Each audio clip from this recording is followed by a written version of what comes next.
电池看了，换来关心水情。汤园的石门水库欠水率是已经落到4成以下。水利署表示，汤园和新竹地区补产特别收煞，所落来用水的量应该特别遐尔上中。因为农业部嘛表示，即届汤园地区有配合用鼻仔甲河川的用水来引产，已经减用3成水库的水。淡水期靠春雨假期一半个月，石门水库工作人员赶紧伫方面接近的时阵，人工真好。啊，毋过入水量也是赶袂赴出水量，水位继续下降。17跳水率降到37.92%，那破4成。水情是毋是真紧张？北水分数表示，3月底农产完成补产，水位下降，有希望登湖。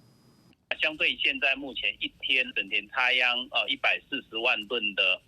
用水量会降到40万吨，会有很大的一个降低的一个情况。农业部表示，有风因应淡水期落雨较少，年初配合避塘渡水功能，先引用河川水源，也落实精准灌溉。整田灌溉期用水量虽然大，依然有生着水，尽可能让水先留伫水库。